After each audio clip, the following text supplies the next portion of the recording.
falar, ai, não engravida dela porque ela é preta. Nossa, eu iria falar tipo assim, eu que não vou querer engravidar de vocês, que vocês todos têm a arcada dentária de um cavalo, parece um cavalo. Eu não vou querer ter um filho parecendo um cavalo. Por mais que isso pareça um absurdo, isso aconteceu de verdade, e por mais que pareça um absurdo, isso acontece regularmente. Para falar sobre isso, eu vou usar como base o artigo O Lixo Vai Falar e Numa Boa, da Raquel Gouveia Passos. Ela é professora da UFRJ, vai me ajudar nisso.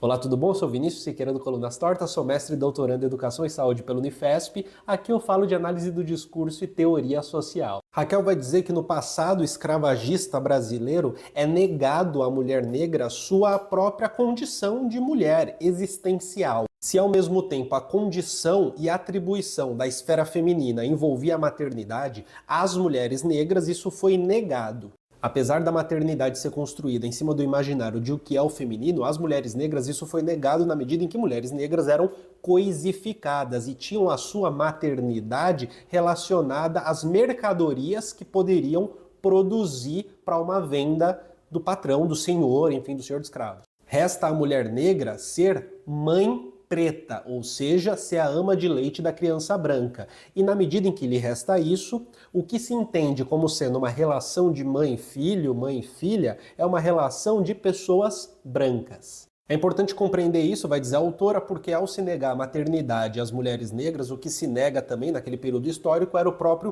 cuidado às crianças negras. Porque as crianças negras continuam nascendo, só que sem esse cuidado, o que acontece? Elas tendem a morrer. As mulheres negras que tinham filhos eram vendidas ou alugadas como ama-leiteiras, para dar leite para uma criança branca. O próprio filho, portanto, deixava de ter o cuidado da sua mãe. É importante entender que a criança negra ela tem pouca utilidade para o senhor de escravos que geralmente compra a mulher negra para ter ali para um uso doméstico, para serviços domésticos. Então, no fundo, a criança negra nascendo é um gasto suplementar para o senhor de escravos. E aqui vai dizer o autor uma coisa que eu acho muito importante, né? Que o cuidado ele faz parte essencial da ontologia do ser social. É necessário que se tome cuidado tanto de si próprio como de outras pessoas para que a humanidade pode existir. É uma necessidade ontológica do ser social. E dessa forma, para que a gente tenha a reprodução da nossa espécie, da humanidade, enfim, para que a gente tenha uma sociedade, é necessário uma certa conexão material entre as pessoas, concreta, né, entre as pessoas,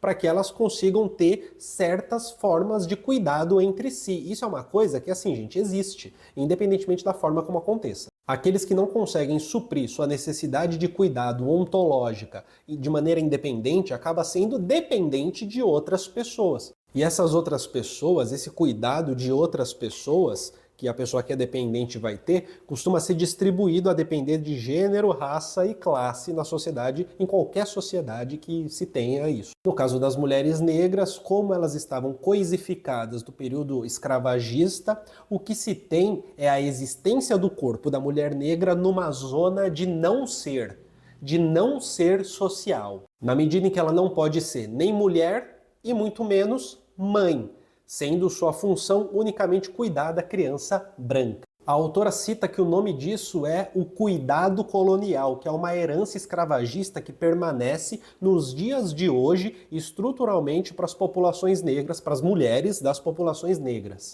Deixa eu aproveitar e mandar um recadinho rápido. Participe da comunidade do Colunas Tortas, tem acesso ao nosso grupo exclusivo do WhatsApp, em que a gente troca uma ideia sobre crítica social, teoria social, algo mais próximo, a gente se diverte junto e tem acesso a vídeos exclusivos e a todas as lives que acontecem aqui no Colunas Tortas. Assim você contribui para o canal continuar vivo, contribui para que eu continue fazendo esse trabalho e ganha acesso a elementos exclusivos só para membros. Agora bora continuar com o vídeo. É importante compreender que essa negação da maternidade, né, isso envolve primeiro a coisificação do corpo da mulher negra, que é ao mesmo tempo um sinal dentro de um sistema racista, escravagista, mas também no pós-abolição, também permanecendo no sistema racista que a gente vive, de que o corpo da mulher negra não exatamente lhe pertence. De direito pode até pertencer, só que culturalmente, nas relações de cotidiano, não necessariamente lhe pertence. É interessante porque isso nos leva a pensar, inclusive, naquelas coisas da introdução da mulher no mercado de trabalho no meio do século XX, né? Sobre como que, quando a gente pensa nisso, a gente está pensando sobretudo em mulheres brancas, porque o corpo da mulher negra foi considerado um corpo para produção desde sempre, e não exatamente para reprodução. Se não é considerado para reprodução nos moldes das famílias do século passado, retrasado, então não é considerado para ser dona de casa, não é considerado para ser mãe, é considerado para ser trabalhadora. Nesse contexto, o próprio exercício da maternidade era no sentido produtivo, né? Porque envolvia o cuidado que se tinha com as crianças brancas para que as mães brancas pudessem tentar seguir uma vida tranquila sem ter ali os cuidados maternos que eram exigidos pela forma da família da época.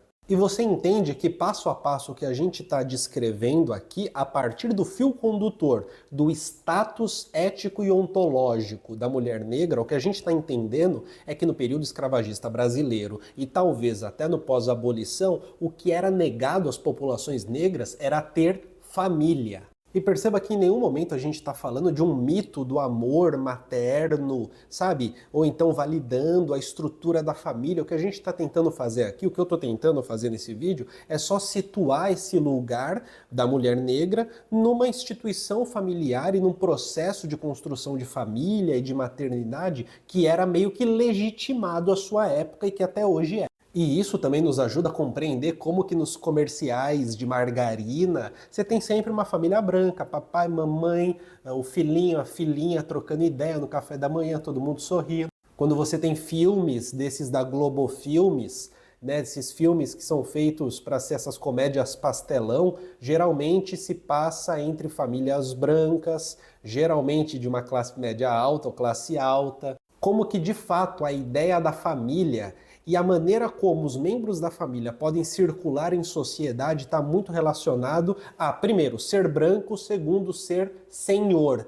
que adaptando muito, assim, fazendo uma adaptação para hoje, é ter dinheiro. Como há um quê simbólico de racismo naquelas afirmações de que essas famílias que usam Bolsa Família têm um monte de filho para conseguir dinheiro e, portanto, não conseguem exercer o que é uma função familiar de maneira correta e talvez nem possam ser consideradas famílias legítimas. Porque tem uma diferença entre ser família e ser o macho, a fêmea e a prole. Tem uma diferença entre essas coisas. Família é uma instituição social, ela precisa de uma legitimação social. E essa legitimação social ela se encontra tanto no direito, como na cultura, como no próprio cotidiano da vida. As instituições sociais vão dar essa legitimação, o convívio social vai dar essa legitimação. E talvez o grande ponto da crítica ao Bolsa Família, das famílias que supostamente teriam vários filhos para conseguir uma mamatinha do governo, talvez seja uma maneira de dizer que não são família, são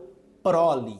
O que é irônico justamente porque esse papel reprodutivo com fins de interesse justamente é um papel que era utilizado e aproveitado por senhores brancos da época colonial brasileira. Tudo bem?